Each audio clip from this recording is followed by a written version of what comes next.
Well, one other thing that I did that I think is helpful in any kind of decision making is setting what's called a tripwire. So a book by Dan Heath and Chip Heath called Decisive, I learned this from. And book number 3. Yeah. In fact, look up all their books. I've read at least 3 of theirs. There's one called Switch about making change. There's one called Made to Stick about how to make your messages memorable and stick. But anyway, I digress. This one's called Decisive. And so here's the thing when you're setting goals to remember is that you are 2 people. You're schizophrenic. You're a doer and you're a planner. The planner is the system 2 person that can set goals and think about how you're going to achieve them. But the doer is the one that actually has to execute.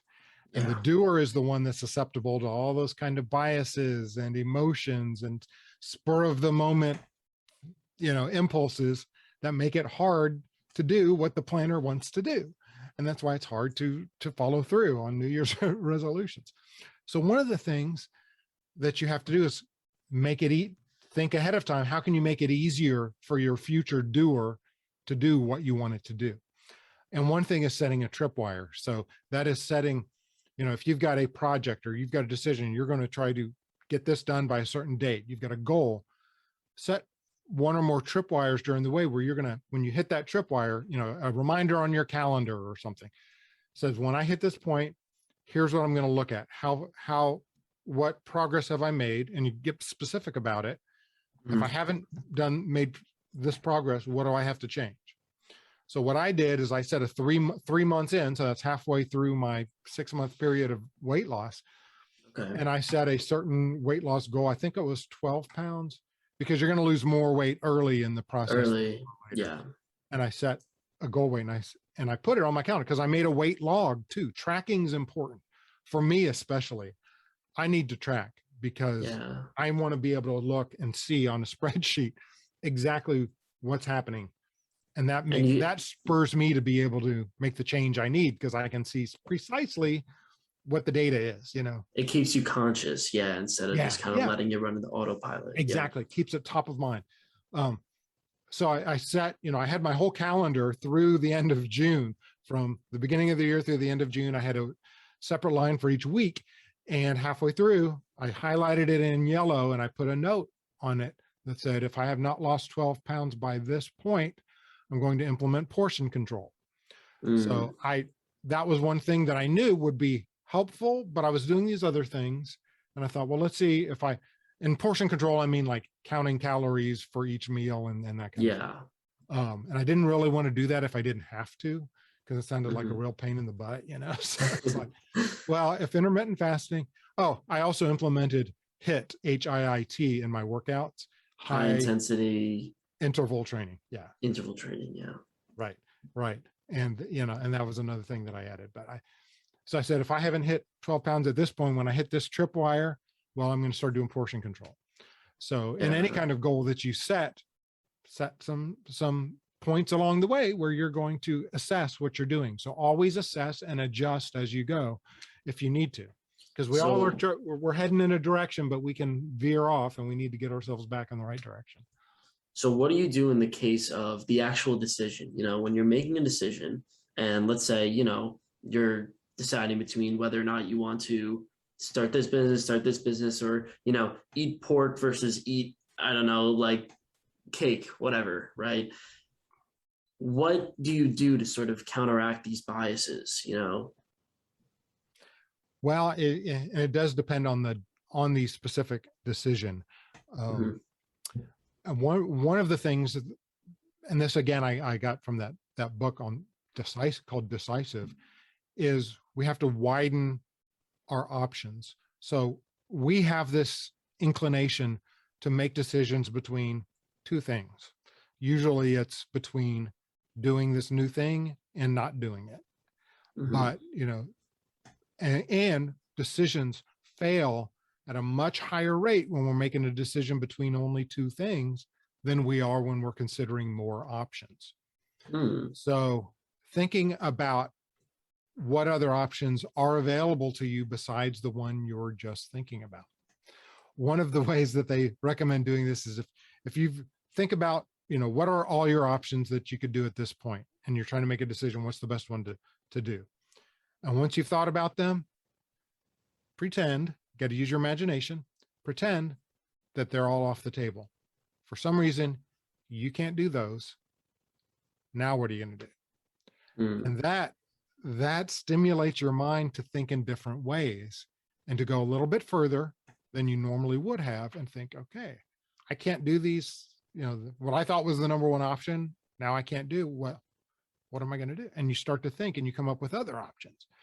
So the more viable options that you can come, and some options, of course, are going to be crazy that you come up with, but the more viable options that you can come up with, the better chance you are going to have of making a good decision. Makes sense. So it's like you're sitting there and you're like, should I have McDonald's or should I have a home cooked meal that I'm not, like the frozen food that I'm not really interested at home? And then maybe you could choose a third option, which is like go out and buy a salad or something like that. Right. Well, here's another thing, because you do have to take into consideration willpower, and it's very difficult to like eat a salad or eat an extremely healthy meal every meal. Agreed. Never have a hamburger. So set a limit, a moderation, and say, who was it? It might have been Tim Ferriss. I don't know. Somebody that I had read was talking about doing Tim Ferriss. I know what you're talking about. Yeah, and he talked about. I think it was. I don't know if it was about eating or drinking. If he's out with friends, and if he said, I'm only going to allow myself, like 2 drinks on a weekend, and somebody offers him something, and he said, I can't. I've already done my 2 drinks.